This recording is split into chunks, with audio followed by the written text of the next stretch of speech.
بسم الله الرحمن الرحيم والنجم إذا هوى ما ضل صاحبكم وما غوى وما ينطق عن الهوى إن هو إلا وحي يوحى علمه شديد القوى ذو مرة فاستوى وهو بالأفق الأعلى ثم دنا فتدلى فكان قاب قوسين أو أدنى فأوحى إلى عبده ما أوحى ما كذب الفؤاد ما رأى أفتمارونه على ما يرى ولقد رآه نزلة أخرى عند سدرة المنتهى عندها جنة المأوى إذ يغشى السدرة ما يغشى ما زاغ البصر وما طغى لقد رأى من آيات ربه الكبرى أفرأيتم اللات والعزى ومناة الثالثة الأخرى ألكم الذكر وله الأنثى تلك إذا قسمة ضيزى إن هي إلا أسماء سميتموها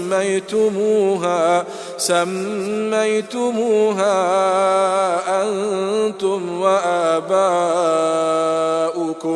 ما أنزل الله بها من سلطان إن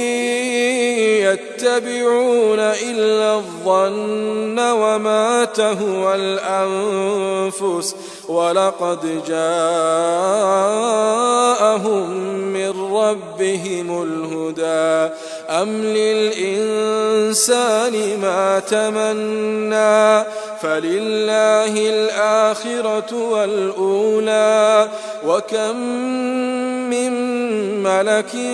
في السماوات لا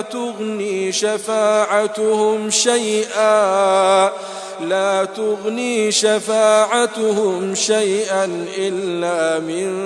بعد أن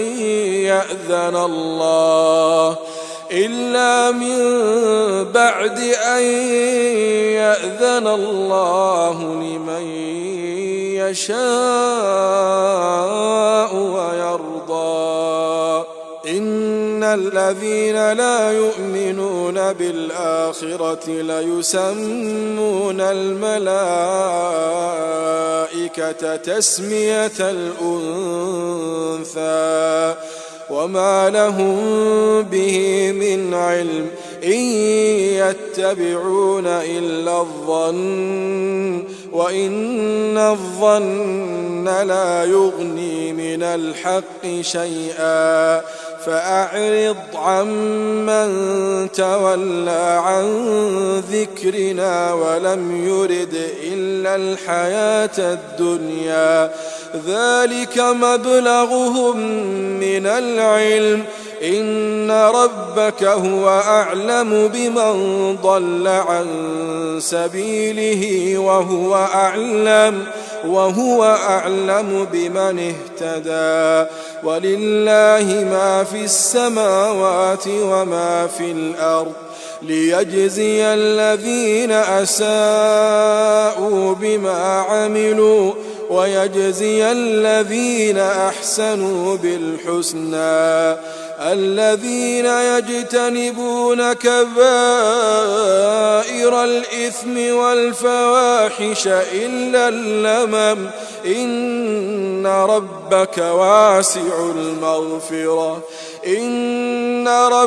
واسع المغفرة هو أعلم بكم إذ أنشأكم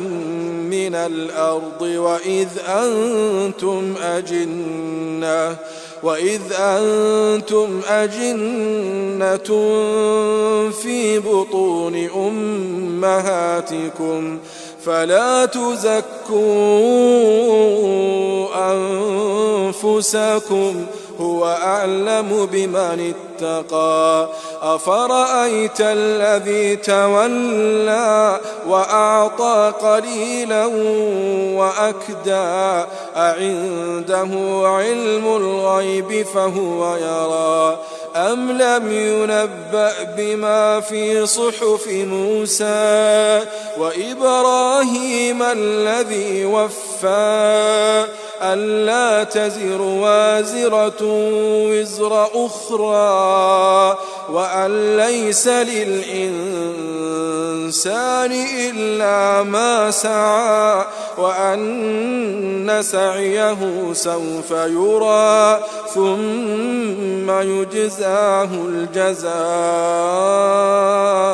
الأوفى وأن إلى ربك المنتهى وأنه هو أضحك وأبكى وأنه هو أمات وأحيا وأنه خلق الزوجين الذكر والأنثى من نطفة إذا تبنى وأن عليه النشأة الأخرى وأنه هو أغنى وأقنى وأنه هو رب الشعرى وأنه أهلك عادا الأولى وثمود فما أبقى وقوم نوح من قبل إنهم كانوا هم أظلم وأطغى والمؤتفكة أهوى فغشاها ما غشا فبأي آلاء ربك تتمارى هذا نذير من النذر الأولى أزفت الآزفة ليس لها من دون الله كاشفة أفمن هذا الحديث تعجبون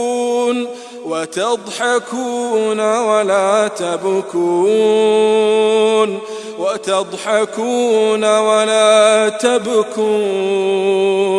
وأنتم سامدون فاسجدوا لله واعبدوا